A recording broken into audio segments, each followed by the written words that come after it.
we had some fried cauliflower in a beer batter.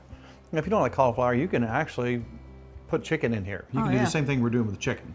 It's a buffalo cauliflower that absolutely is delicious. Now, when you fry, and again, it's olive oil, it changes the consistency of the cauliflower and makes it more like a meat. Yeah, it does. So what we're going to do is we're going to take our cauliflower and uniformly cut them into a size that's friendly for a bite. And again, if you don't like cauliflower, you could use chicken. So, can we make our own buffalo sauce? I mean good buffalo sauce that tastes just like the buffalo sauce you get in the market. Well, I bet you we could do it one step better. I started thinking about this and started doing some research. And I thought, okay, where does buffalo sauce come from? Buffalo sauce came from Buffalo, New York. There was a lady that had a bar in Buffalo, New York, and back in the day, chicken wings were junk. I mean, they were really kind of a side deal, and a lot of times they were thrown out.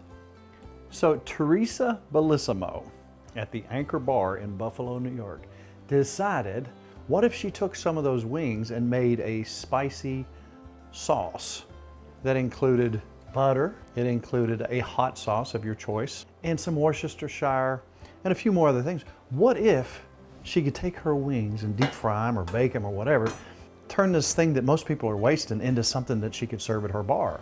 She did it. Well, guess what year it was? I have no idea. 1964. Really? The year you were born? Very good year. So Teresa said, hey, I'm going to take this and turn it into something. She did. Buffalo wings were born. Really? So it's cool to know where your food comes from. So used to, I would use 2 sticks of butter. I think you can get by with less butter. Okay. And so we're going to use 1 stick of butter. Let's go ahead and melt that. So we're going to have about 3/4 a cup of your favorite kind of hot sauce. So now we're going to take some white vinegar. You need to have just that little bit, and I'm going to put a tablespoon and a half. So we're going to take a little salt, Stir for you. a little pepper, a little celery seed, and some Worcestershire. Now I'm going to take maybe, let's put a tablespoon in there, see where that gets us. Now if you want to thicken it up, you can put a little cornstarch slurry in there.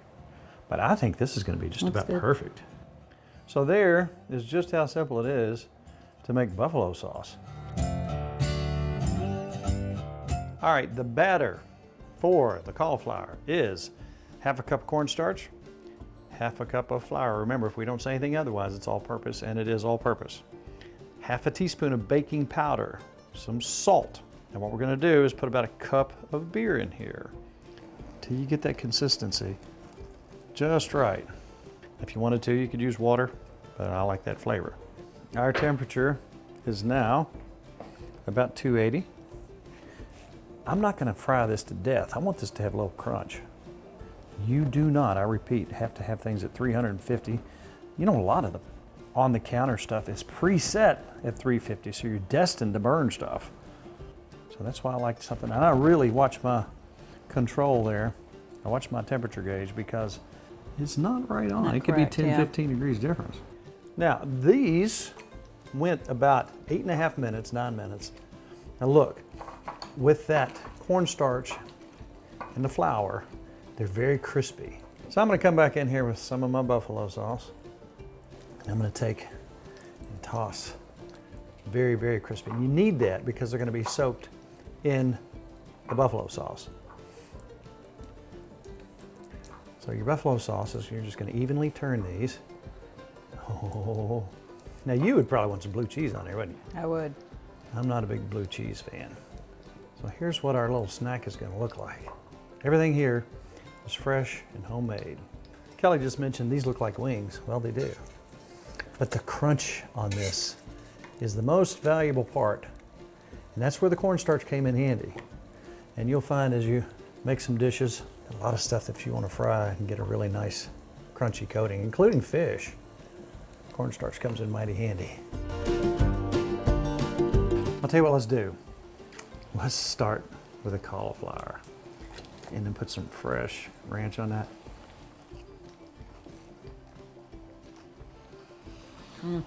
Wow. Even if you don't like cauliflower, I can't even describe the taste. It's so good. This is really good. It's a meat substitute. Yeah. It really, when you leave it in there for that amount, it's a little warm, isn't it? I'm double dipping because it's just me and you.